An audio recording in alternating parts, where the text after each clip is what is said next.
Hey, y'all. Hey. Welcome back to Night Shift with Andrea up late. Hope you guys are doing good. Happy Tuesday. It's good to see some of you guys in the chat. Let's move us over right along there. I'm joined tonight by my co-host, BC Sanders. BC, how you doing? I'm doing wonderful now. Good. Yeah. Welcome back, everybody. We took last week off, have kind of a lot of things going on, some fun new stuff on the horizon, which will not impact Night Shift. We're just going to maybe add to it. Got some other ventures, if you will, going on that we'll talk about pretty soon. But we missed you guys, and we're glad to be back. If you're new to Night Shift, it is a true crime podcast. So keep that in mind if you have little ones around. Viewer discretion is advised, or listener discretion, I may say. Some heavy topics are sometimes discussed. This is also a live YouTube channel, so you will hear us occasionally engage with those in the chat. So you can sign up, sign in. It's free. Log into YouTube, and you also can be in the chats and have a talk with us, or ask questions, or engage in any kind of way that you feel is the right way. Tonight, our case takes place in 2019, and if you are a Night Shift listener, you know that we usually go back to whatever pop culture or crime or music or happenings were going on during the year that the case that we are covering took place. So like I said, this was 2019. BC, you and I debated on whether or not anything worth chatting about took place in 2019. What did you come up with? Nothing happened in 2019 worth talking about. Nothing? No, there wasn't a whole lot going on in pop culture. Okay. Which is interesting. But I think it's because when you start to research it, enough time hasn't passed. But there was a case that appeared to be throughout the news cycle in 2019 of a Jennifer Delos. I'm probably mispronouncing that. I hope not. Was Connecticut mother of 5 who was going through a custody battle, and she was reported missing. And then in 2020, her husband was charged with murder, but they, as far as I know, never recovered her body. I don't know all the full details, but that seemed to be hitting the cycle. But then he committed suicide shortly after being charged. Oh, well, funny how that goes. That's Yes. the worst, actually. Yes. That's all I've got. I'm sorry. 2019 was pre-COVID, so that may be why too. You don't have a whole lot all over the news, or songs, or anything like that. It was when people could stand close to one another. Yes. Okay. So when we were watching. What was it? The top 5 performances or top 10 performances at Woodstock 99? Woodstock 99, yeah. And there was just a sea of people. And I had just for a glimpse that thought of, wow, that was, before COVID, when it seemed normal to have that many people piled into one I arena. think we're getting back there when it comes, in terms of venues and music and those kinds of things. I would like to think now we are 4 years past all of that. Good grief. It's like that feels like yesterday and a decade ago at the same time. So it's good to get into a crowd, go see some live music. And absolutely.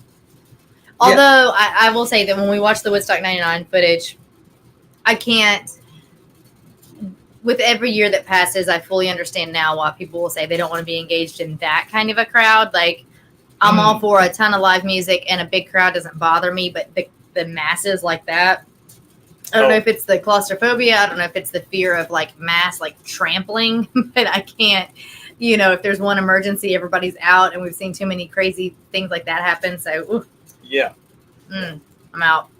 All right, let's get started, shall we? That's to you. Our audience can't say anything back to us.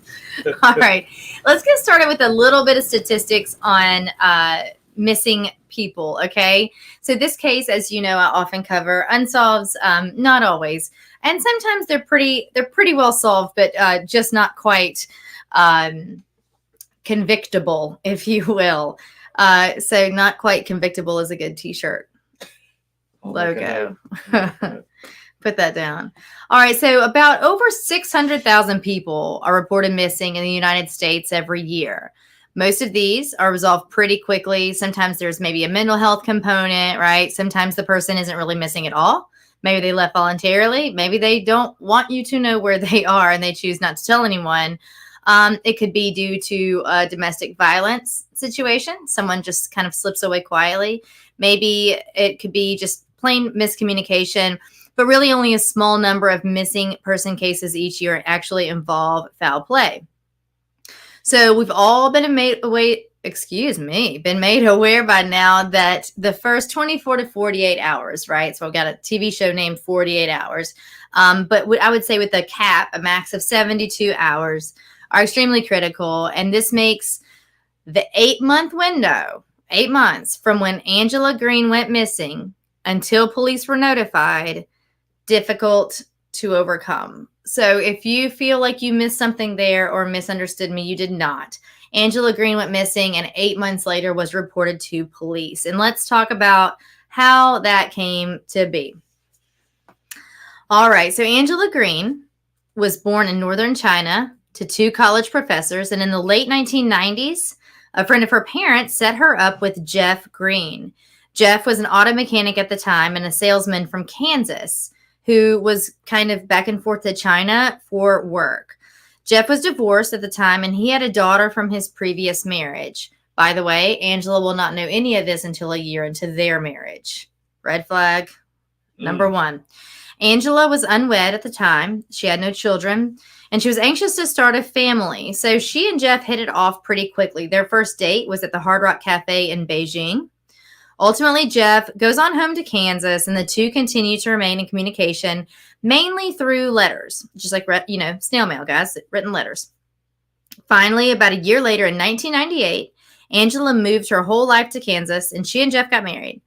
Evidently, this came as a surprise to Geoff's daughter, as she didn't even know her father was dating anyone. So there's really not much account of his daughter from his previous marriage when you talk about this case of Angela Green. It's not like she has a lot of witness statements or input really at all. And his former wife will say a few things, but not very much. I think that first daughter went off with first wife, and that was kind of that. So moving forward, we have Geoff and Angela in Kansas. So we know that there are some small secrets at this time. So Geoff was 13 years older than Angela, which may not be a big deal, but he had not been upfront about this at all during their time dating until they got married. And it wasn't until they got married that he was honest about his age to Angela. At this time, Angela had also never been to the U.S. before. She couldn't speak much English, but she could read and write pretty decently. Angela and Geoff bought a ranch-style house in a town called Prairie Village. It was known to be a pretty small, quaint town, not high crime, nothing like that, a good spot to raise a family. So they settled down in Prairie Village, and Angela's older sister, Catherine, actually had immigrated to the U.S. 10 years prior to Angela. So her sister, Catherine, actually also lived in Kansas. The two families hung out pretty frequently at the time and celebrated holidays together until Catherine eventually moved away. All right. You still keeping up, BC? Any questions? I've got it. Go ahead. All right. Angela really kept to herself. She fully embraced the housewife role, but the difference is she wasn't really doing a lot in terms of having outside contact. She didn't really reach out to other housewives at the time, or, stay-at-home moms or wives. So they eventually, their daughter that we're going to speak of for pretty much the rest of the show, Ellie, has said that her mother was actually fearful of driving, but overcame that fear to drive Ellie to and from school. So her closest relationships, it'll say, is with her daughter. Angela was nurturing and she was warm, but she was known to be very strict. She scheduled her daughter's time pretty rigorously between school, piano lessons, homework, etc. Ellie was not allowed over to sleepovers for quite some time. She couldn't go to parties or on dates. And she didn't have a cell phone until her senior year of high school. But Angela considered she and Ellie each other's best friends and confidants until Ellie graduated valedictorian of her high school class. She was going to be heading off to the University of Kansas in the fall of 2018. So per witness or neighbor witness accounts, Angela was friendly with them, but you just couldn't really get in her graces. Like, it was not much more than a superficial hello when she was outside. She had good manners. She was polite, but she didn't necessarily seem to need or try to obtain any friendships outside of the home.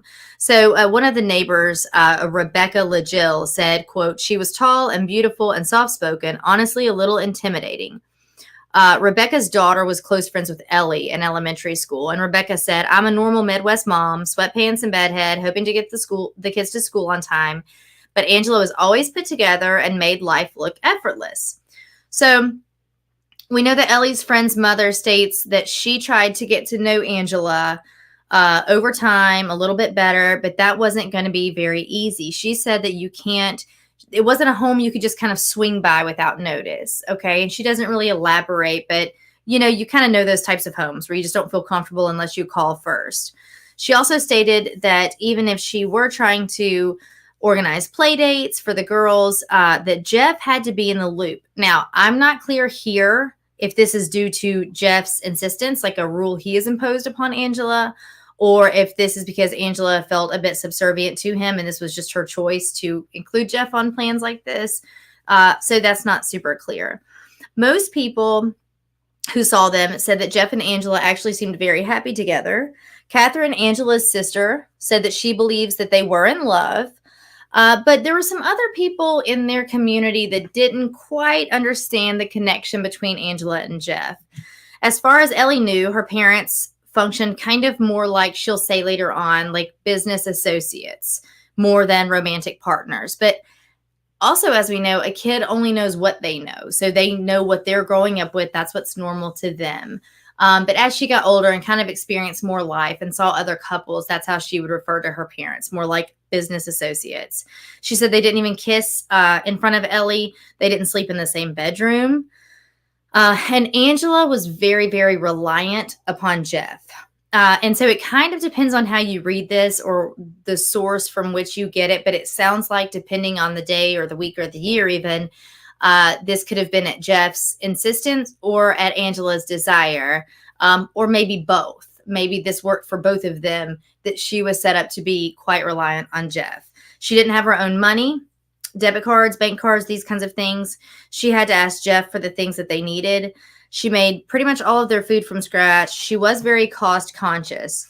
So ultimately, time goes on and Angela is starting to grow up. But keep in mind, at this point, Geoff was speaking English and handled most of their interactions with other people.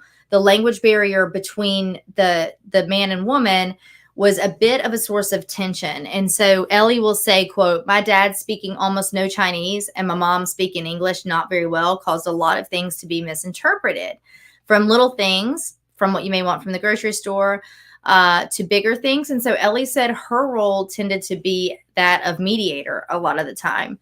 So I think we're already setting up a relationship that's not incredibly healthy. Would you say, BC? I would agree 100%. Okay. So ultimately, thank you for that. I mean, yeah. No, I got you. So ultimately, time goes on and Angela's growing up. She had actually studied abroad. She went to Italy and she was back now entering her sophomore year in college. She had a boyfriend named Zach. Life was really going well for Ellie. But at home, both Geoff and Ellie will say that Angela had begun, quote, "building her nest." Okay, building her nest. So sources seem to imply that she had been hoarding some items. She kind of made it to where you could only sit on like a certain part of the couch. And evidently this seemed to escalate as Ellie expressed her own independence. So finally on June, please refer back to when Angela would refer to she and Ellie as best friends. So finally on June 20th, 2019, this all came to a head. Angela and Ellie got into an argument. This resulted in Angela throwing Ellie out of the house. Ellie actually just went on and left to go to her boyfriend Zach's house. His family welcomed Ellie in, and she says that her mom had never kicked her out before. Ellie will say that while this punishment is more extreme than she had had from her mother before, the circumstances around the argument were, quote, "no big deal." Ellie waited a few days and kind of thought that it was just going to cool off at home and that her mom would invite her back home. But little did she know she'd actually never see her mother again. Or at least we are in the year 2024 and she has still not seen her mother. So 3 days later, after Ellie was kicked out by her mother, right, her father texted to say that she could come home. And at first, Ellie thinks this is because her mom's cool about it. She thinks mom's home and like good with her coming back home. So he actually says instead that her mother had been taken to a mental health facility and that she wouldn't be back, quote, for a while. He says, we met the mental health people in the store parking lot and it was a struggle. That's what Geoff wrote in a text to his daughter, Ellie. He said, better than trying to pry her out of the house, and she always looks good going out, so she did not have the embarrassment of house clothes or an untidy house. So he's inferring that Angela would have been mortified to be taken by these mental health professionals in a way when maybe she was dressed in house clothes or unkempt, or if they came to the home and were to see an untidy home that would embarrass her.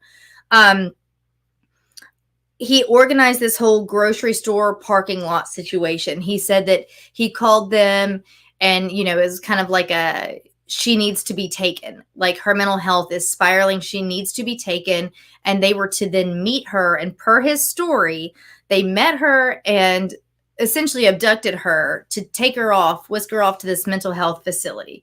Now, I don't know about you or what United States of America you live in, but, under no law do I know that this is how anyone is escorted to a mental health facility, even under involuntary circumstances. They don't set up a kidnapping, per se, in the Kroger parking lot.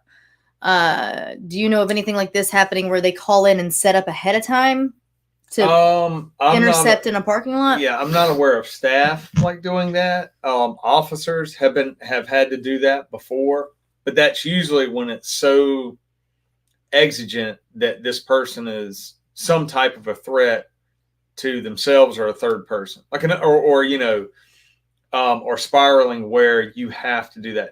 Normally, no. As far as I know, you're not doing kidnappings like that in parking lots. It actually is counterproductive. Yeah, I mean, you can be IVC or involuntary committed, like you said, Brady Act. There's different terms for it, and depending on what state, I'm sure each state kind of has their own rules and regulations there. Mm-hmm. But generally speaking, it also to me speaks when he says, this way her clothes would be tidy. She wouldn't have the embarrassment of an untidy house. Mm-hmm. If her mental state is spiraling such that she needs to be involuntarily committed, I'm not sure that your priority is her embarrassment over an untidy home, right? Yeah. Mm-hmm. So that kind of stuck out to me on that side of things. So we do know that as Ellie grew older, she and her father both were concerned that Angela may have an undiagnosed psychiatric condition. So that this is something that they will agree on, Ellie and her father. Now, as long as we have time tonight, the first half of this night is me kind of going over this story and BC and I discussing it. And the second half of the show is actually all of the audio. There's a total of about an hour and a half of audio of recorded phone calls between Ellie and her father once her mother went missing. You're going to hear how his story starts, how it moves, and how it changes. It's ever-flowing and fluid, and that is the least to say about it. So if we have time tonight, that is the second half of the show. Not all hour and a half of that, but I've spliced up some of that audio. So they ultimately speaking, you'll see that Ellie and her father do not agree on a lot of things once all of this is said and done. But one thing they do agree on is the fact that they think that Angela may have an undiagnosed psychiatric condition prior to this. But Ellie will say that she didn't deem it severe enough to necessitate commitment in a psychiatric facility. So Ellie gets this call from her dad, right? Saying, it's 3 days after Ellie's been kicked out of the house. Like, okay, you can come home. It's all good. And then he, like I said, went on to tell her this parking lot abduction story from the psych ward employees. So Ellie starts to ask her dad a ton of questions, of course, right? Where is mom? Can I visit her? All he would say is that she was somewhere, quote, down south, and that she wasn't ready to see anyone, that Ellie could see her when she got well. Geoff asked Ellie to come to the house and sort through some of her mother's things, which was very unsettling for Ellie. Like if her mom's just been taken against her will to a psych hospital for this whatever psychiatric condition she may have, why is dad asking her to come home and go through her mom's things? This is all a very new development. and that left her very uneasy. So no matter how specific Ellie's questions were for her father, Geoff remained very vague. Again, he would not tell her the name of the facility that her mom was at, which he should know if he called to organize this intervention, if you will, and this pickup of her mother. In one text that he left Ellie, he said, "I would like to talk about the good things Mom did." And this was 4 days after she supposedly went into this psychiatric facility. "I would like to talk about the good things Mom did." Now, please know that when this is all going on, he seemed to have an affect about him that was a little flat. He wasn't really nurturing with Ellie about this process. He had not told her leading up to this that this is what he had planned to do for her mother. She was not prepared for this, and he didn't really coddle her or explain a whole lot after the fact. So 3 weeks go on passing without Ellie hearing a word from her mother. She's been asking her dad question after question after question. Then on July 18th, she and her boyfriend Zach went to a Frisbee tournament at a local high school and got back to his house a little after 10 p.m.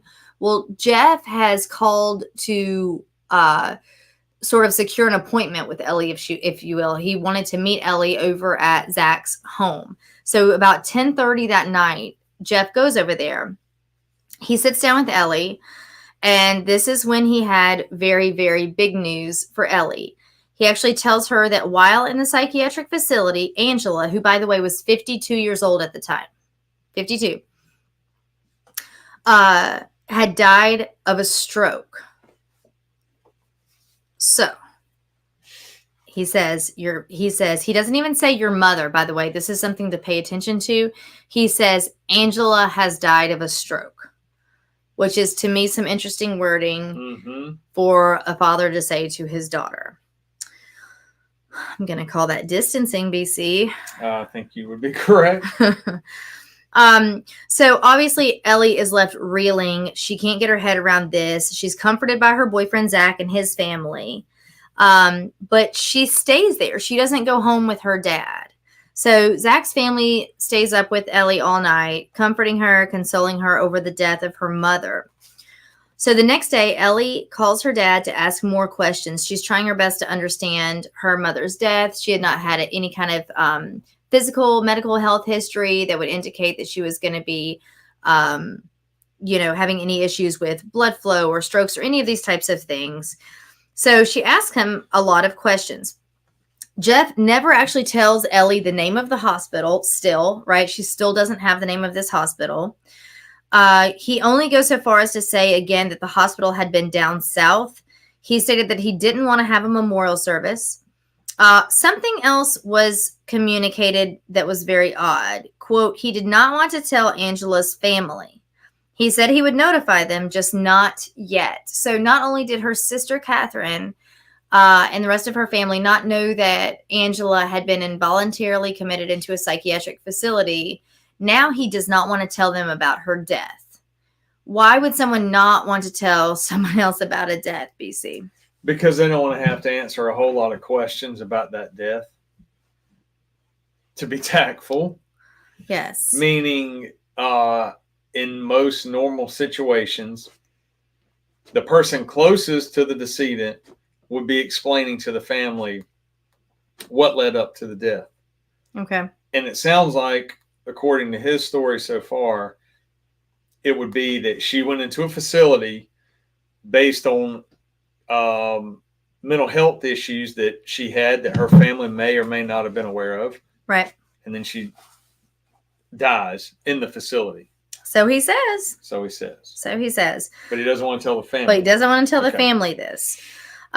So he said he would communicate with them all of this later on at some other point. So Ellie says that she doesn't remember July or August of that year, the next couple of months. She was fully in mourning. She's really just at a loss because you got to think she was kicked out of her house by her mom during this argument and never sees her again. Never gets to talk to her while she's in the psychiatric facility. Never, gets questions answered or tells her she loves her or any of those kinds of things that, she's missing having had the opportunity to do.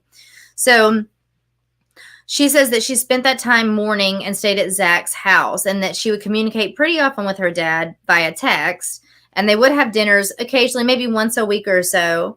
And this continued for months, y'all. So as far as Ellie knows, her mom is now dead. They did not have a memorial service, and so whether Geoff wanted a memorial service or not, he does have a daughter to consider in this, but he did not want one. They did not have one. And so it's almost like we're brushing this under the rug, like none of this ever happened. So months and months go by, and Ellie continued to accept her father's narrative. And she was understanding of his desire not to tell any family members, at least for some time. Okay.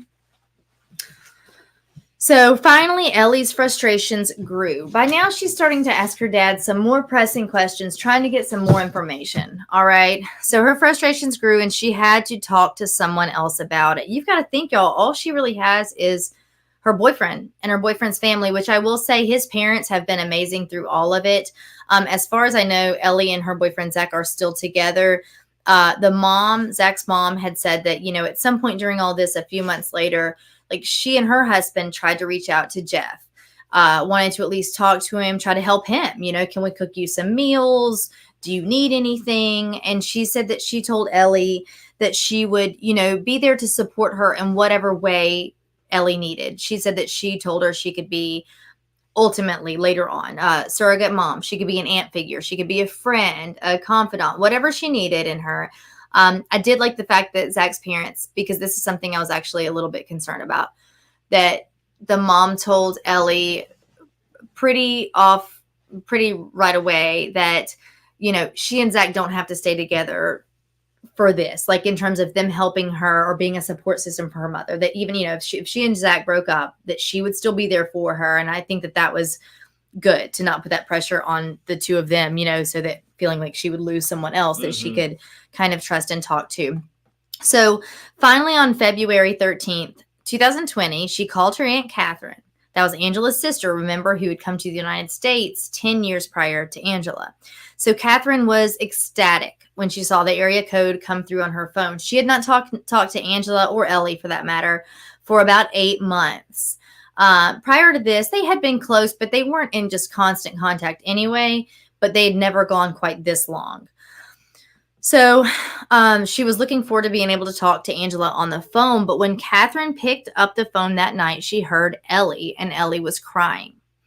It was hard to follow exactly what Ellie was saying. And finally, she realizes that Ellie is saying that Angela is dead. And Ellie keeps saying on the 16th, on the 16th. And she's crying on the 16th, right? So she says, Catherine says, I looked at the calendar in the kitchen and it was the 13th. So I asked, how could she die on the 16th? Catherine said she was just fully confused. She had no idea what Ellie was going on about. And Ellie explained, no, her mother had died on July 16th, the year prior. So now, remember, it's been 8 months since her dad told her that Angela had died. So now Catherine's head is reeling. She doesn't know what to think. She said that her heart was racing. So Catherine called her own daughters. One was a doctor, one was a lawyer, and they were both very suspicious of Geoff's story. This didn't make sense to anyone, starting from the grocery store parking lot situation. So they're thinking, if Angela had died in Kansas by law, there would be a death certificate existing, right? So could Ellie get it? That was kind of their first thing that they nudged her to do. They said at least it would help clear up exactly where and how her mom died. So it should be as simple as going to the registrar's office and getting a copy of this death certificate for the state. So the next day, Ellie cut class. She drove to the state's vital statistics office that was in Topeka, Kansas, and requested a copy of her mom's death certificate. The clerk came back with nothing and said that no such document existed. Ellie said her stomach sank. She said she knew something was very wrong. I think she was starting to have some suspicions, and that's what led her to call Catherine already. And so when they said that there was no death certificate, she couldn't put her head around what it would be, but she knew this was not okay. Like something terrible had gone very wrong. So she meets up with her dad the next day. Okay, so she corners Geoff in the kitchen, and she says, "Dad, where did Mom die? Did she die in Kansas?" And Geoff said no. And Ellie said she didn't. She'd gone and looked it up herself. She said, did she die in Kansas? And Geoff said, nodded his head. And that's when Ellie was like, no, she couldn't have. And so I think Geoff did not think that Ellie would take it upon herself to go look for this death certificate, right? Mm-hmm. So she said that her father's face contorted. These are Ellie's words. My dad's face contorted. She said that he told her he'd have a look into it. And that was the last time she actually ever saw her dad in person. Oh. He said he would take a look into it. Now, they have much communication after this, but not in person. So the same day, Catherine's family requested a police welfare check on Angela. So now they're like, okay, well, if she's not dead, because he's saying she died in Kansas. But keep in mind, he had already told Ellie that she was in a hospital down south. Yeah. So every time she said, well, where is she hospitalized, Dad? I want to go see her. I want to talk to her. He would never give her the name of the facility and just say it was down south. But now he's saying she died in Kansas. Boy, lately I am all about these people who are just talking so much. They got a lot to say. Because then if they're not saying the right thing, it can come back real fast to bite them. And that's what seems to be happening. So, and we know she could not have died in Kansas because there's no death record for her. So like I said, Aunt Catherine's family goes on and requests a police welfare check on Angela. So once the police arrived, Ellie said, Geoff is telling them a new story. We had a hospital down south. We had involuntary commitment that he set up for her. We have death by stroke a few weeks later in that same facility. And now his story to police when they get there, and you hear him when he talks on this recorded phone call, he'll say, well, the police came to do a welfare check, and that was very strange. Like, that definitely kind of threw him when this happened. He tells police that Angela had taken off with friends. The same Angela who would hardly talk to neighbors, hardly leave her home, only drove a car because she wanted to be able to take her daughter to and from school. He says, oh, she's taken off with friends. So the police call Ellie to ask if she knew where her mother was. And she told them that she had been led to believe that Angela was dead. So the captain from the Prairie Village Police Department declined to give any specifics really about the interviews that the officers conducted. He did say that they received conflicting information regarding Angela's whereabouts that were concerning. Okay, so they're a little concerned from the get-go here. Ellie went to the police department 3 days later and filled out a missing persons report. Her dad called, Her dad called while she was sitting there. So she's sitting at a table with a couple of detectives. And when Dad called, she put him on speaker and she hit record. So Geoff at this time admits that he had made up the whole story about Angela being forcibly taken to the mental hospital. He says, I didn't want you to think that she'd run off with some stranger to do something. The truth is that she kind of disappeared. Okay. We're going to come back to that. After Angela went missing, he said that he got a call from someone saying that she had been admitted to the hospital. A few weeks after that, he got a call that she had died, and he said that he did not take any notes about what hospital it was because he was busy at work. Y'all, I'm going to play it on the audio here in a little bit. He sure does say, it was my busiest time at work, Ellie. And she says, you didn't step out? Like, you get a call that she's missing, first of all. So you should be concerned that she's missing. And then you find out now, per this story, that she's run off with friends, these friends that we don't even know she has. And then one of them has the wherewithal to call you and tell you that she's been admitted into a mental facility, and you don't pause work long enough to find out what hospital that was. So, oh my. All right. So he says, I got a call that someone's going to come by my house and pick up some money for the cremation. Geoff says. This is what he tells Ellie, okay? I'm not sure if any of you have had a loved one die. I don't know if any of you have dealt with funeral homes, be it a traditional burial or a cremation.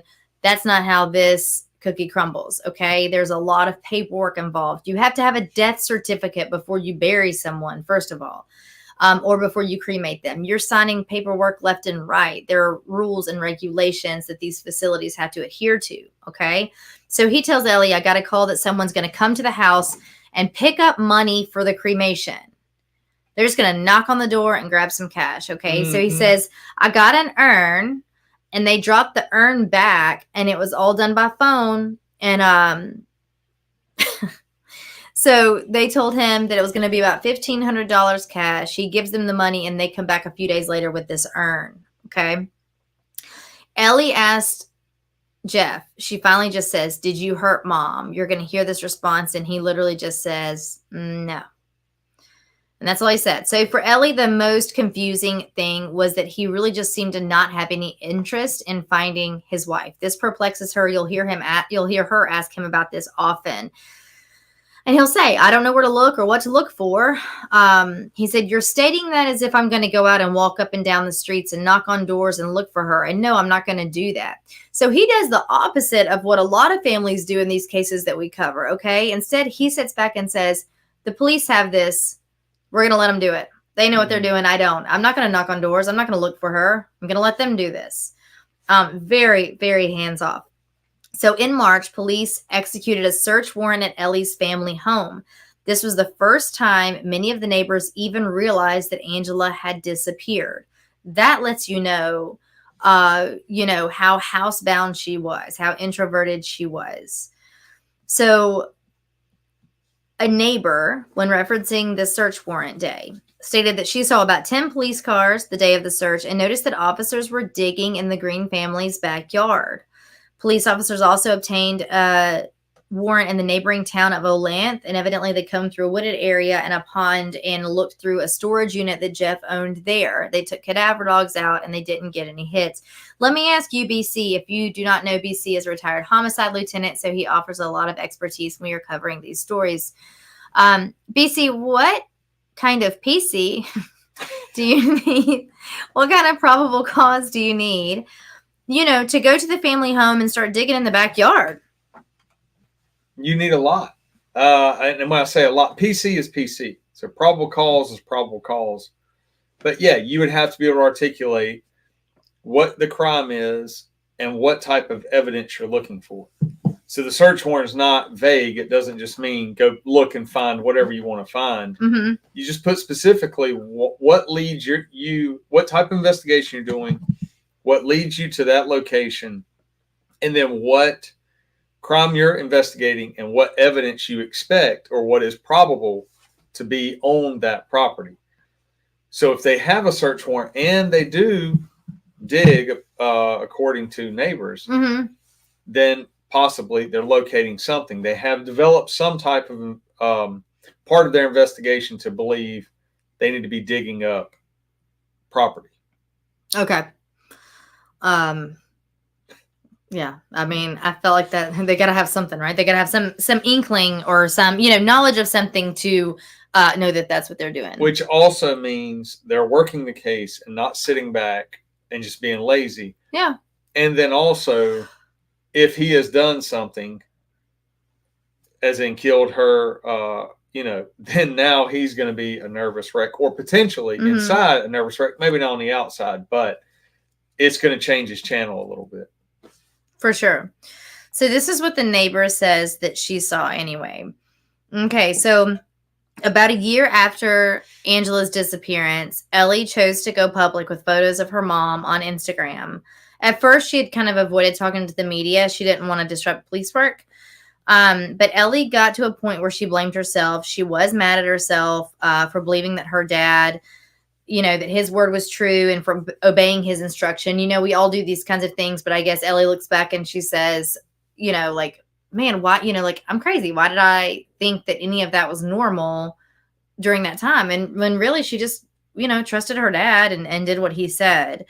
So she will state that she is grieving the loss now of her mother and her father, and says that her father's family has actually kind of shunned her once she started to do media interviews. Excuse me. So we are going to listen now to, let's see here what we got.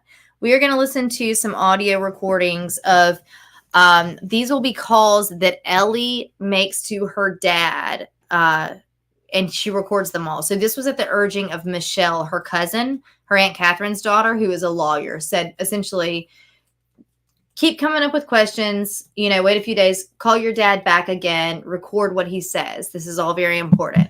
So this is what she does. BC, do you have any insight at this time or anything you want to offer?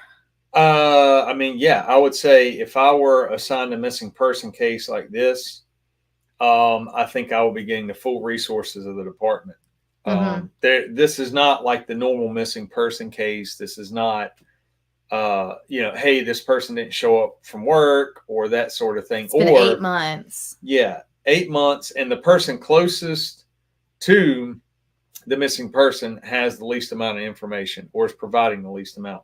But he is providing information to his daughter that all can be verified, either through the facility, through the record she's already proven, So like you just said, the more he's talking, the more it's kind of leaning more, at least right now as I'm listening to it, leaning more towards that she is not missing.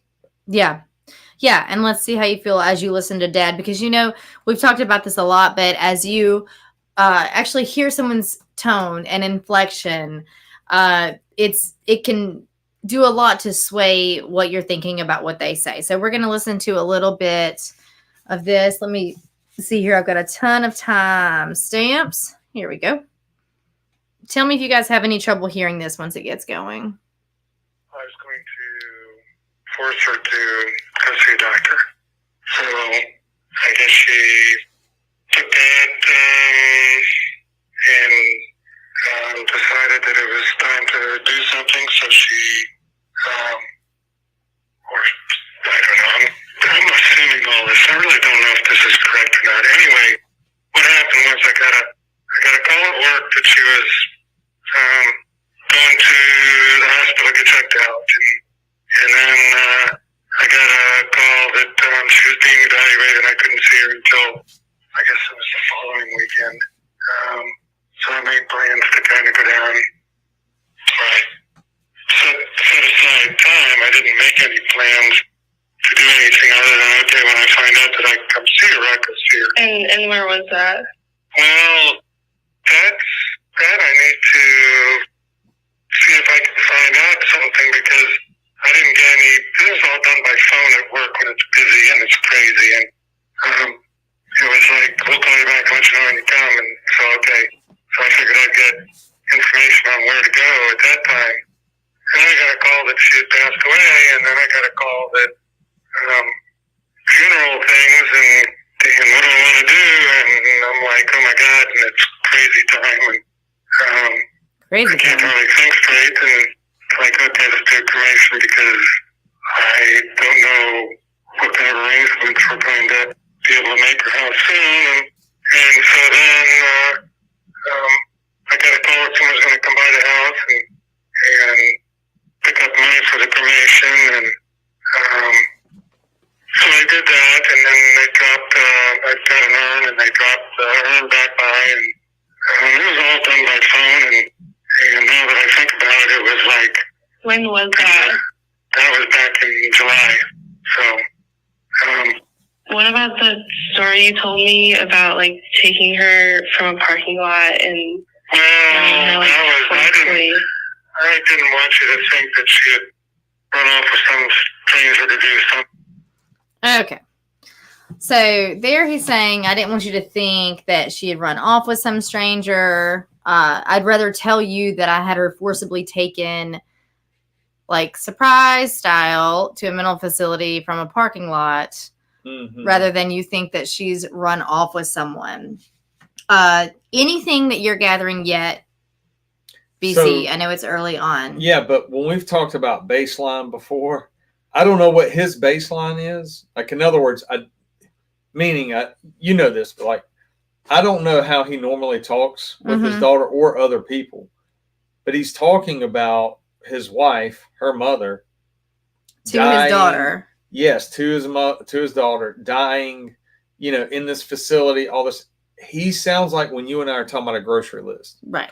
And I'm like, I'll get some bread. I'll get some butter.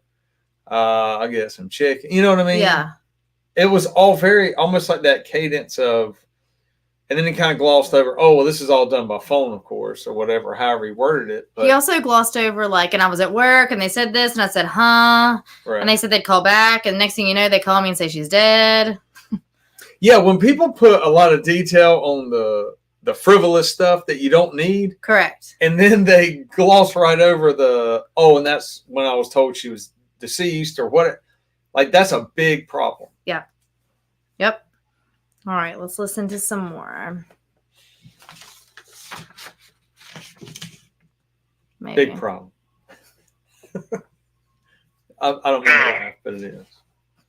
No, I wanted to get her help with the doctor to find out what the issues could be that she had that could get taken care of through talking to a psychiatrist, or I was thinking it was more of a medical thing. So, what doctor did you contact?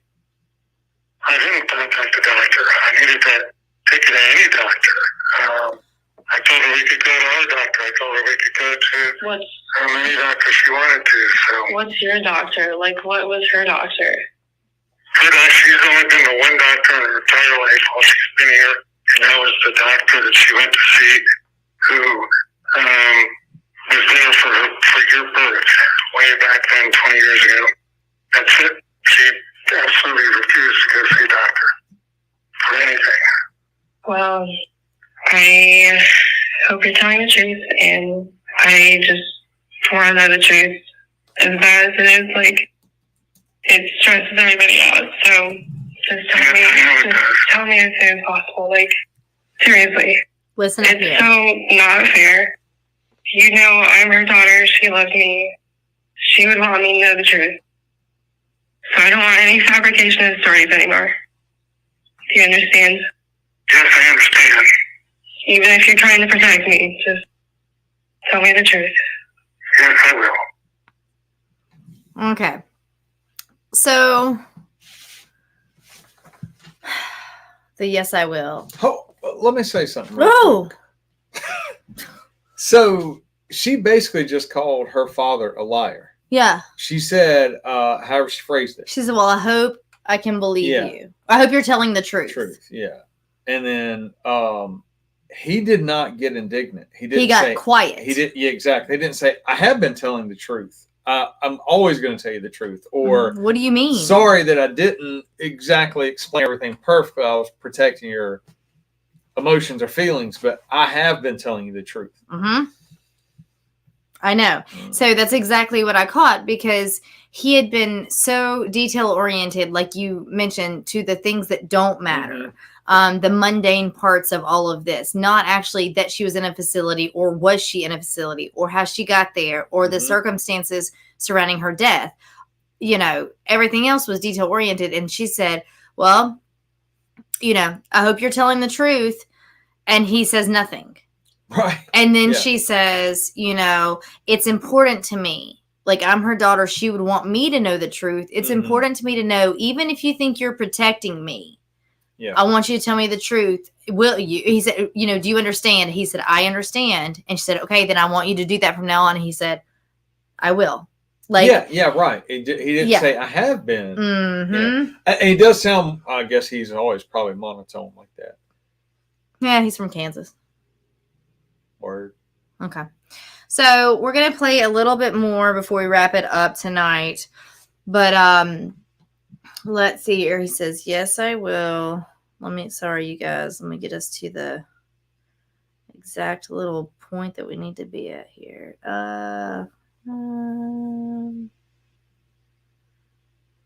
Well, my goodness, BC, feel free to, you know.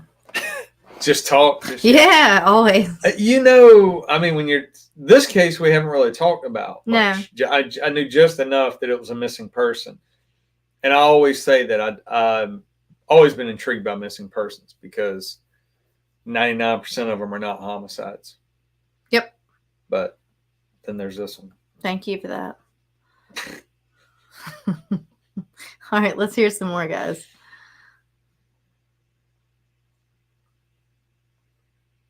Angela, can you start from the beginning? After she told me to leave, like, how did she act after she threw the flowers at me and I backed out of the driveway and left? Like, how was she?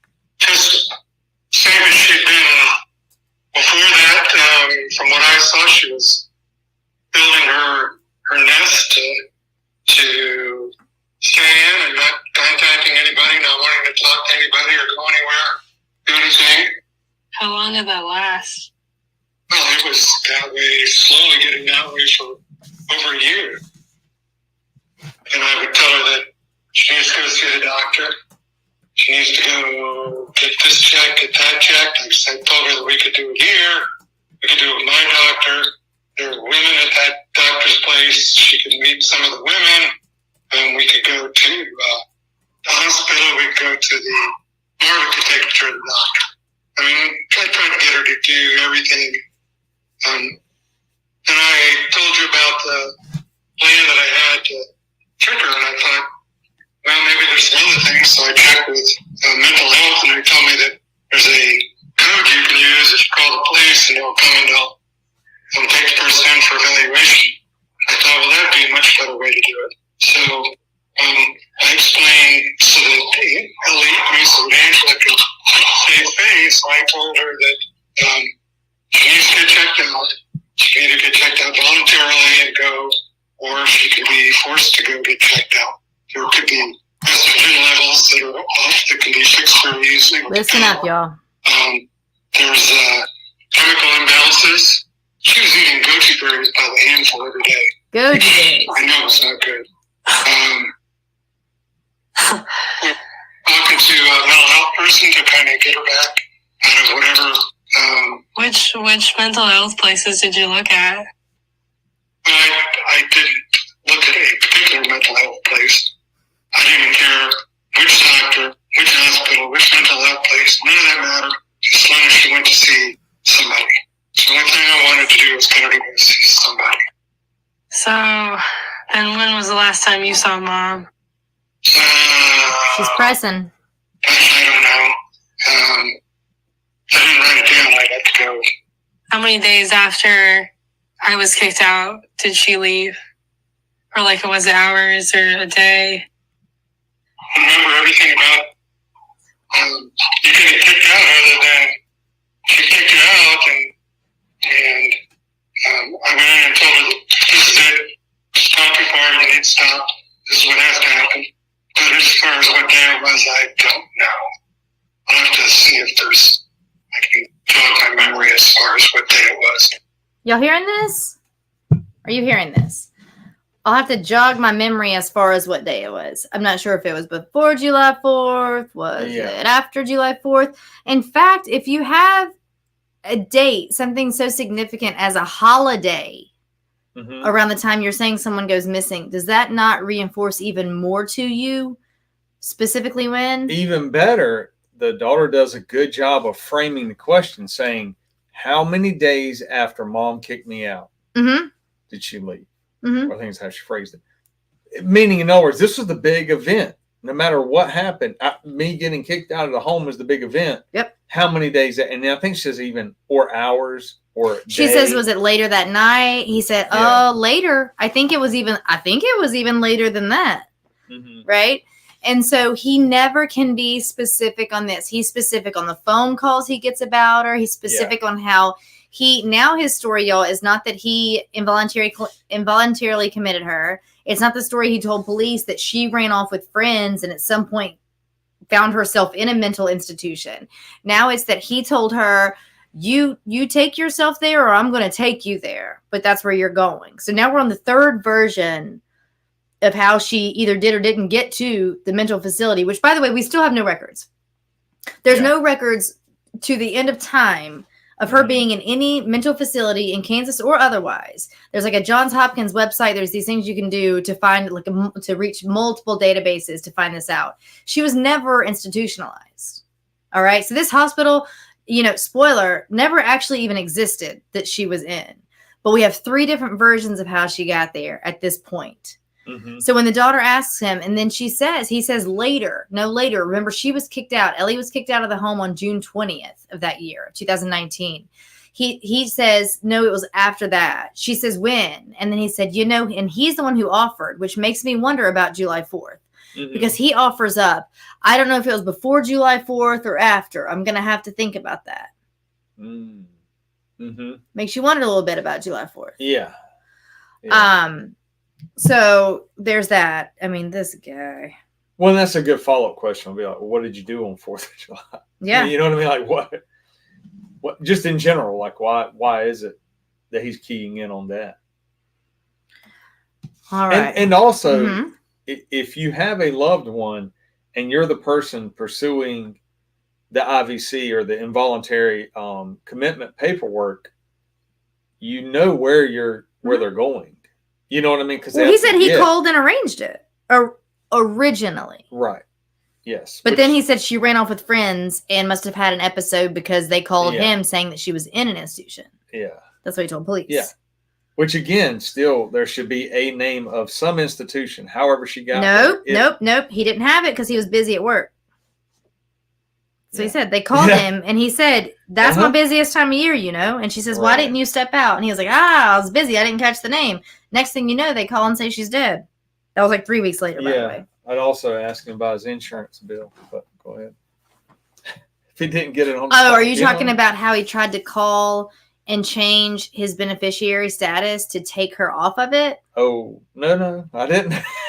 But if she's actually dead, you don't have to do that. Yeah. Right? Right. Yeah. If somebody's dead, you just show them the birth certificate or the death certificate, right? Yeah. Which one is that? The one that doesn't exist per Kansas Vital Statistics Office. Ooh. But he did call to take her off of it. So just side note, sorry. Meant to say that earlier. He called to take her off of his beneficiary status. Remove her rights as beneficiary on his plans. Okay. But she's supposed to be dead. Mm-hmm. So in case you're aware, that doesn't work that way. Or not aware, I should say. All right. What else do we have from this guy? After she ran away while you were at work, did she ever come back? I did not see her back. I did not see her back. Does she have a key to the house? Does she have a key? Because she doesn't know the garage door password. Yeah, I know she doesn't know the garage door password. Yes, she has a key. She's used the key to keep me out. Go out there to the trash and couldn't get back in. I guess, I'm so surprised that you didn't file a police report for, a missing person or anything, or, try to find her. You just let her go. I thought you cared about her more than that. Geoff just... Okay. You know, this guy. He'll go on to say that she's a big girl, basically. That she can do what she wants to do, and he doesn't need to file a missing persons if she wants to leave. So he goes from being sheepish and tells her about this involuntary commitment. Then he says, never mind, she ran off with friends. I didn't tell you because I didn't want you to know she just ran off. I thought that would hurt you worse, hurt your feelings worse. To where then he gets indignant and actually a little irritated when he says, you know, she was going to run off. She's done it before. And Ellie's like, when did she ever do that before? She didn't ever want to leave the house. And he's like, she did it before. When Ellie even pressed back on these, quote, friends that she has, he says, she got a friend and she took off. I knew she'd probably do it. She's done it before. And Ellie says, when has she done it before? She said she didn't have any friends. I was her only friend.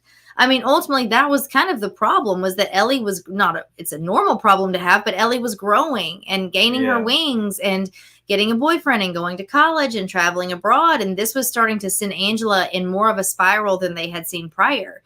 It's because she fully depended on Ellie, unfortunately. So she didn't have these friends. And so, but now he's getting kind of, angry, and he's got a bit of a short fuse when he talks about her, because he says, no. If she wants to go, let her be, right? What you got?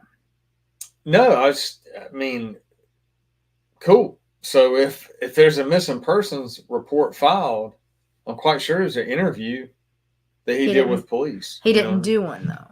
Yeah. He said there was no sense in doing that.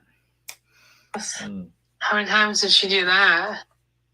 Does she still go back into the house now?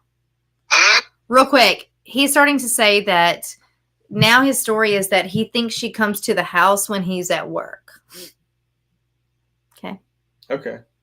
I'm not sure. I noticed there are some things that I think are unusual, like I didn't put that there, or the other day I noticed there was a drawer that was slightly open.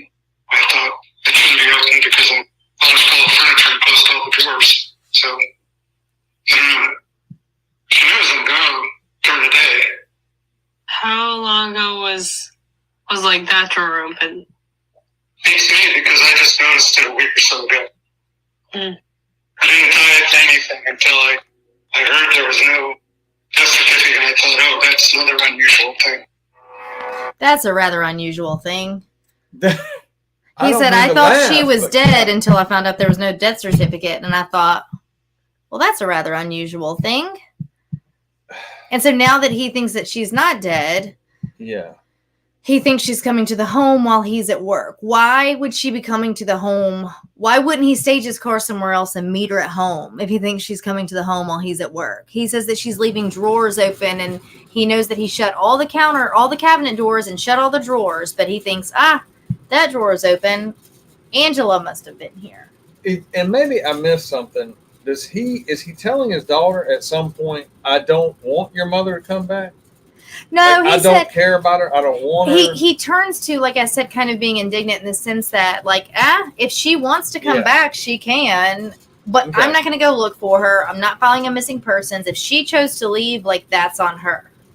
Like, I'm not going to beg for her home or look for her. Yeah. But the whole premise of everything was that she had left with friends and then got involuntarily committed or checked herself into a hospital. Either way, that was the second version of the story, which would have been the more plausible one at the time, except for she didn't have friends. Yeah, I was going to say, with no network, English being a second language. Precisely. Money and resources. She didn't have her own money. Right. Oh, did I mention that when she left? Sorry, I'm trying to get right to the proper timestamp here. But I'm not sure if I mentioned that when she left, her purse, her phone, her wallet, her keys, her Chinese passport were all present. In terms of an American passport, he will say, oh, yeah, I don't know if that's there or not. Probably not. And then he gets a little irritated again. He was like, I've been asking her for years to get an American passport in case we ever need to go somewhere, and she never got one. But as far as we know, all of her personal belongings are in the home. Again, I would look at that as a red flag. Only.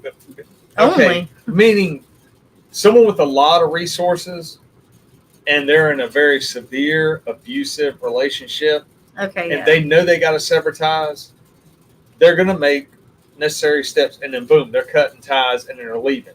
So that it potentially looks something like that. With limited resources, I can't imagine that she would just leave everything. Well, and like you said, limited communication of sorts with her, the non-English or the language barrier that she had. All right, let's see what we got. I sweep the house around too, and it's like, well, I don't remember dragging in all that dirt from outside when I put the trash out during the week, and occasionally I'll notice that This is just more examples, I'm sorry to interrupt, of Geoff stating why he thinks it's believable that Angela is now not only not dead, not only not committed somewhere, not only not off with friends, or whichever version of the story you want, she is now, per his account, probably coming by the house while he's at work. I think something's not quite where it was before, or a drawer's a little bit open, and it's like, I don't remember doing that. That's weird. But again, my memory's not as sharp as it used to be. You might say. And I didn't think anything about Angela still being, the possibility of her still being alive, until you told me that there's no death certificate. Again, it's like, oh my gosh, well, maybe she's alive. But without any supporting evidence or anybody seeing her or anything, who knows? So at the moment, I have no idea which way to go or what the truth is or what's going on until we find some more information. So now he's saying, I didn't leave the dirt in the kitchen. When I come home, I see there's some dirt. I don't know. He's still pushing out that story. Don't forget, though, again, just within 3 days of her having either run away, run off with friends, or being involuntarily committed, 3 days later, he calls Ellie to come home and asks her to help him sort through her mother's belongings. I mean, he got rid of most of her things. And when she presses him on this, he says, "Oh, no, she still has things here. She's got a suitcase full and some things in a dresser." And she's like, "No, we got rid of like most of her things. And you just wanted to talk about the quote, good parts of her." That doesn't sound very good. No. Also, I'm assuming the whole time you've got the police paralleling this with their missing person investigation. I can tell you, when someone's reported missing and you're doing a missing person investigation, sometimes people get tired of you calling. They get tired of you coming by, and they're like, frustrated in that fact and saying, "Hey, whatever, that person's not missing. They just don't want to be talked to," or whatever. Mm-hmm. Usually in cases like that, some person breaks, a friend, a cousin, something. They're like, "Look, they're not missing. They've got whatever, right? Adultery, fraud, warrants. They're checking out from society. They don't like their family, whatever it is." Right. I would imagine with this one, it doesn't sound like she's got an inner circle. She doesn't have other people that. Mm-hmm. Her neighbors didn't know until the search warrant. So the police weren't even notified until 8 months after she went missing. Yeah. And then after that, executed a search warrant. And it was then that her neighbors realized she had not been around. So that tells you. Yeah. All right. Let's listen to one more little Who came bit by of a for the clip. cremation? Oh, I don't know. 2 more clips. Male, about 45. Man, Caucasian, dark hair. That's all I can remember from way back when. How much money was it?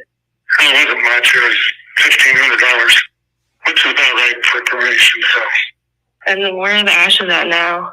Well, that's the other thing. I got the urn back, and I didn't check it until just this past weekend, and I thought, should I open the urn, so I finally did. I opened it up, and it's empty, so there were no ashes in it, so it felt screwy. Where is that? Where is the urn? The urn's at home in Prairie Village. I put it up on the shelf when I got it and didn't think anything about it. Can you see I that? remember that during that time I was really upset and beside myself and sad, and emotions were going all kinds of weird ways, and the loss and grief and everything. And it's like I didn't check anything. Can I see the urn? Yeah, sure. Yeah. Yeah, sure. Yeah, absolutely. So he says that someone comes by. We've got, I think, one more audio clip to play before we wrap this up. That's pretty short. But he says that someone comes by, knocks on the door, and says they're there to obtain cash from him, that they're from the funeral home, and they're doing this. Look, they hardly do this when you euthanize an animal. All right. But that they're going to come get cash from you. And they're going to go on and cremate her and come back with her ashes in this urn. So when Ellie says, I don't know why, but out of everything in this whole conversation, for some reason, this little bit stands out as much as anything else. When she says, "Okay, who came by?" And he says, Oh, I don't know exactly. It was a Caucasian male, probably in his 30s, dark hair. I'm like, she didn't ask you, was it Timothy? Was it Jacob? She's like, what funeral home service? Who has mom? Where is she? And he starts describing a specific individual. Because, it sounds more like that deflecting. Well, yeah, because he's never told her anything. He's never told her a facility. He's never told her a funeral home. We don't have a death certificate. We don't have any of the things that we need. If she had passed away in a mental facility, a funeral home, they would coordinate efforts. Of course. All of that stuff will be tracked. There will be records. When you don't have things like that, it becomes a big problem. And if I had paid $1,500 for... Which is, quote, about right for a cremation. That's what he just said, by the way. If I had paid $1,500 for a cremation, one, I'd be highly upset that I got ripped off. Two, the first thing I would be saying is, this is the funeral home. Mm-hmm. This is who took my money, and they they brought back an urn without my wife's ashes. Right. But then he says, "But then you told me there's no death certificate," and I thought, well, that's a crazy thing. So Yeah. Now we're faking a death, and whoever's doing the faking of the death is also in on the urn, the ashless urn. Again, if he is... Ooh, Ashless Urns is a good band name. Sounds like they ought to be on tour. Okay, go ahead. What were you going to say? Sorry. I got distracted. Sorry. Gosh, that is a good name. I'll write it down. So sorry. I'm sorry. I'm very sorry. We were talking about that they would be, this company ripped you off. Yes, funeral home at best. But... Yeah. Oh, that's what I was going to say. If what he's doing is some elaborate lie or whatever to try to protect her, all that's out now. None of that matters anymore. Yeah. So at this point, if he's being truthful and honest, he should actually be upset and telling her that, like, yeah, I got ripped off. Right. I don't even know where your mother's body is. Yeah. Because that's the other thing. If she truly is deceased, some facility is not just going to be like, okay, we're in the business of just storing cadavers. You know what I'm saying? Like, it doesn't work that way. Almost just doxed a funeral home. Yeah, let's don't do that. Not going to do that. Get called in for slander. So let's talk a little bit about this urn, though, because at this point, Ellie is asking him about it. She does say, can I see it? He said, yeah, it's here. Sure, you can see it. So she does ask him to send her a picture of it, though, okay, at one point. And he describes what it looks like. He sends her a picture, and she and her boyfriend immediately do a Google search. And red and black urn, this urn, it's going to be actually, I believe, on the thumbnail of this YouTube, of this episode tonight, is the urn in question. That is one of the ones that when she described what it looked like physically is one of the first Google image searches that pops up. Okay, that could be a coincidence. I'll give you that, right? But then it's a little interesting later on when bank records come back to show that he had in fact purchased that urn with his own money, Geoff. Ooh. So he bought the urn that has no ashes. Also, by the way, I'm sorry, but I can't not be hung up on this. Do you have to look in an urn to know there are ashes in it? Do we not know just weight displacement? Like if I'm holding a container, I can imagine, I know if this container feels like it's got ashes in it or not. Like they don't put a teaspoon in there. And even if you've not dealt with a cremation before, I just think these are some things that come kind of naturally to the brain a little bit. So Ellie does press and ask him a little bit more specifically. I'm sure you can tell as these conversations are going on, she went from polite daughter who wondered and questioned about her mother to questioning her dad a little bit more to then being frustrated with his stalling out on answers to being downright angry and accusing him, and very obviously so, of wrongdoing, or at least at the very little of lying to her. So she asks him specifically about why he wouldn't check the credentials of the person who is supposed to be taking his money, just like you said, to exchange it for ashes. This little trade ski thing we got going on there just on the street front. She asked where the urn came from, what funeral home. Why didn't he fill out any paperwork? Because he's not a dumb guy. Right. So he knows he's experienced death and dying in his life. He knows that the United States and that certain, counties and states have regulations. We have rules, we have paperwork. And he, as always, he gets very vague when asked specific questions. When he's narrating the story, it's very specific. Who does that remind you of? Let me refer you back. Please go listen to Grant Solomon, episodes 1, 2, and 3 if you have not. All right, so Geoff did do one thing pretty factually and fairly quickly. He hired a criminal defense attorney.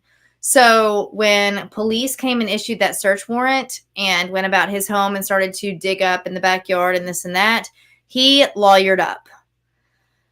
Okay, we know in the United States, it is not an admission of guilt to obtain legal counsel. In fact, it is called legal counsel. It is to counsel you, if you think this is something, you may need the guidance of. It does not mean that you are guilty. However, when your wife has either gone missing or run off, depending on the story you've told that day, multiple different circumstances surrounding it, and then when everyone else is just trying to file missing persons reports and look for her, you sit back, cross your arms, state you will not look for her, you will not talk to the police, and you lawyer up, not only just with any Joe Schmo, with a criminal defense attorney that it specializes in manslaughters. All right? So let's listen to the very last audio clip we have for tonight. Missing person is not a crime. Sorry. Oh, correct. Say that again for those that didn't Missing person is not a crime. Right. So if someone has a missing person report filed and their spouse is the one missing, it's not a crime. So no, it is very strange. I would agree. That's all I'm saying. Yes. Like to protect yourself? I do not have a lawyer for anything else. Okay. I got the lawyer because I don't know what to say to the police. I don't know what the police are thinking and whether they think that I'm somebody that can help and they want to talk to me to get some helpful ideas, or whether they want to talk to me because I'm the prime suspect and they know that something terrible's happened and the rest of us do. I don't know. So that's why I have an attorney. Why did you get that particular lawyer? I got a lawyer because I don't know what happens in these circumstances. So I got somebody to assist me if I need it. I don't know whether I'm going to need it. Why didn't you just get a general criminal defense lawyer? What do you mean by general? Criminal defense lawyer is a criminal defense lawyer. They specialize in certain things. I don't know what you're getting at here. Your lawyer specializes in DUIs and involuntary manslaughter. Which, knowing you, I feel like you've done all your research in figuring out which type of lawyer you want. I went and looked at the 5 best lawyers on a couple of lists, and he turned up on a couple of them. So he'll go on to say that he essentially Googled the best lawyers, and he gets a list of the top 5, and this guy ends up, quote, on a couple of them. Love that she called him out on that, by the way. And they go on. We're obviously going to talk about this, BC, but they go on with Ellie asking more and more about why he wasn't assisting police. He continued to just say at every turn that the police know what they're doing. He doesn't want to get in the way. While that is admirable in some cases, and while family members can kind of get in the way in some cases, it shows to me some apathy, some lack of energy and focus on wanting to find out what happened to Angela, especially when you do this from day one. If you legitimately think that she went missing, it would be very tough, number one, to concoct a story about having her involuntarily committed, I think. Which he did, makes up the whole story, makes up the narrative, doesn't seem to mourn her passing, doesn't seem fazed that it was a fake death, all of the things. So that he also stands back and says he doesn't want to get in the police. Usually families are like, the police aren't doing enough. And they're saying, yes, we are. No, we are. We just, you don't know everything we're doing. They're not doing enough. Everyone ground searches. Let's go. Right. Yeah. It's interesting. He would not say the word murder.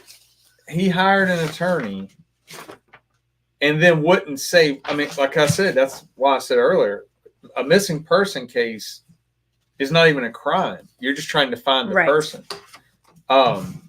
He hires an attorney. He's trying to explain to his daughter why he hires the attorney. But then he won't say, well, I hired the attorney because I'm worried that this police department is going to try and charge me with murder. Why else would you need to hire an attorney? And he said, because I don't know if they're going to charge me with or what they're going to do. And he said, I didn't know what to say. I don't know. I didn't know what to say to the police. You just tell them the truth. You just say what happened. You just say, these are the exact factors that happened. Detective, can we keep it between ourselves? Because I don't want to hurt my daughter if there's some kind of thing he's hiding in which he alluded to earlier.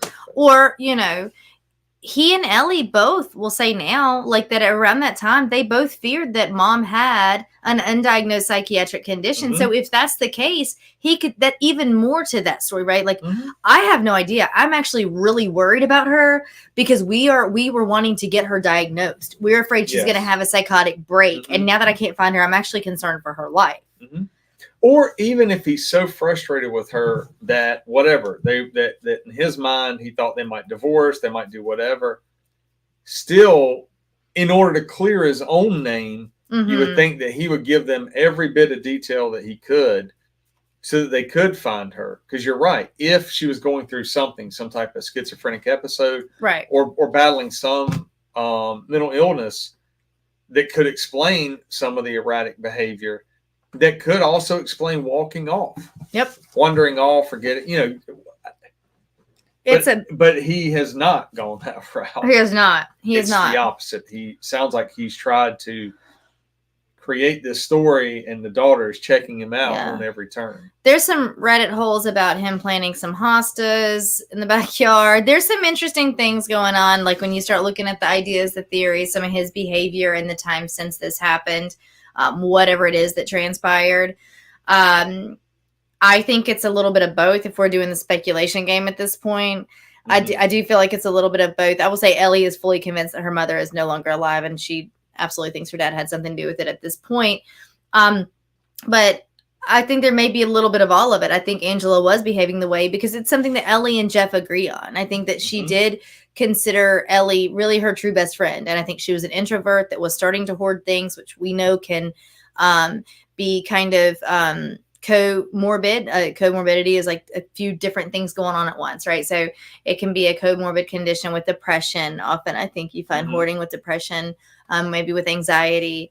And then if she had some other psychological, she told Ellie, she said to her, and that's why I'm not sure if I played you that clip or not. But there's a time when Ellie says to Geoff, Mom knew she was getting sick. She said to me, it's getting worse. I can't quite help it. Yeah. And he says, oh, I didn't know that. I didn't know that. And it got me thinking, if he didn't know that she was aware, like if he didn't know that Angela was aware of her condition and he did something bad to her, does this cause some remorse of like, oh, she knew she was sick. If she knew she was sick, maybe we could have then gotten her some help. I don't know. That's a lot of speculation, but I kind of feel like it could be a little of all of it. Like she did have something going on mental health wise. And that after Ellie left because she was kicked out, I think the two of them at some point, maybe on the 4th of July, I don't know, but the two of them had some kind of scuffle and I think he snapped. Yeah. I think that, and the daughter knows them better than anybody else. Oh, yeah. So if she feels that way when she's asking him these questions, she knows his baseline. That's her dad. Yeah. Yeah. Yeah. And she'll say she mourns it. Yeah. But that also could explain if this is a homicide, what could have happened, how it could have transpired. That could have been the catalyst. Yeah, for sure. To note, Angela's niece, Michelle, that's the one, remember we talked about Aunt Catherine, Angela's sister. So her daughter, Michelle, who's the lawyer, she had this to say. After the welfare check at Geoff and Angela's home, Ellie called Brad and Marva. That would be her dad. That would be Geoff's brother, and his wife. To tell them what had been going on. Again, this was over 8 months later by now. So they immediately actually turned around and came back from a trip they were on in Florida. And evidently, Ellie says that Marva told her, quote, well, an accident might have happened. And then she says that Geoff should get a lawyer. Which is kind of a weird thing for his sister-in-law to say. Yeah. Who comes up with that? How is this? What's the first thing on your brain? So Angela was last seen at her home in the 7600 block of Tomahawk Road in Prairie Village, Kansas on June 20th, 2019. Per Geoff Green's lawyer, quote, he will not be making any statements unless he is charged with a crime. Let me say that again for those in the back. Per Geoff Green's lawyer, he will not be making any statements unless he is charged with a crime. He doesn't speak to anyone. We have a private investigator named Steve Ridge. He did have a reward that he was offering up of $25,000. And as of March of this year, 2024, He's doubled his offer to a reward of $50,000. And he states, quote, I am fully confident that more than one person knows exactly what happened to Angela. It's a pretty steep reward from the private investigator, I would say, or however he's obtained this money. Anyone with information is asked to call the TIPS hotline. That's TIPS hotline at 816-474-TIPS, 8477. Or the Prairie Village Police Department at 913-642-6868. As always, I will put all of this information up, along with some pictures and other info, a little narrative on the case on the Andrea Up Late Instagram page. I've got a little backlog to you guys. So I have yet to. Last week we have been taking on another case that has caused not caused. It's taken a lot of time. So last week we actually didn't have a show here because we're working on something else. The week prior we did have a show on Sherry Jo Bates murder that took place. It's kind of crazy. Maybe Zodiac, maybe not. You decide. Haven't dropped that to Spotify yet, so I plan to do that tonight. I will drop that on Spotify. You can watch it on YouTube. As always, we are Night Shift. We air live on Tuesdays at 8, 7 Central on the Andrea Up Late YouTube channel.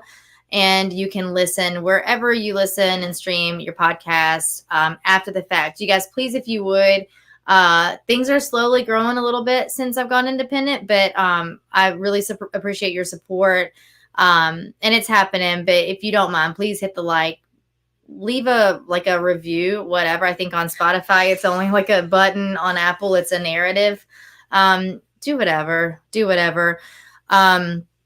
And subscribe on YouTube. Tell your friends to subscribe. I just had stickers made, so I'll send you some stickers if you subscribe or tell your friends to. It'll be the honor system, whatever. They're also going to be for sale, so whatever.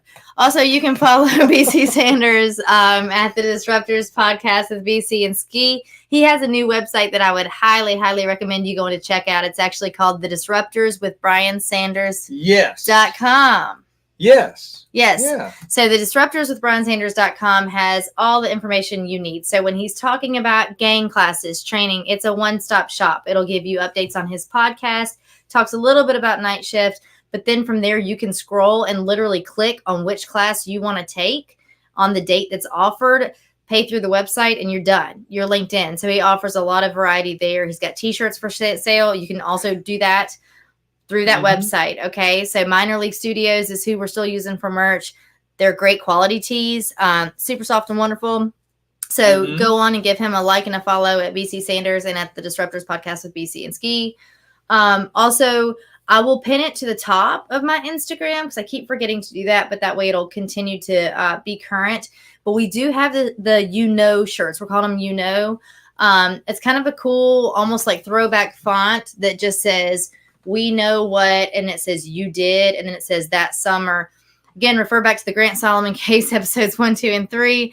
That's what these shirts are for. So they reference that fateful summer of July 2020 there in the Grant Solomon case. We are still working along with his mother tirelessly on that, along with a bunch of other amazing people. And there are some twists and turns, but either way, those shirts, 100% of the proceeds of those shirts go to the Freedom for Gracie, Justice for Grant cause. And there's a whole reason that a lot of money needs to be raised there. So like I said, buy those. There's tees, there's tanks. They're super cute styles.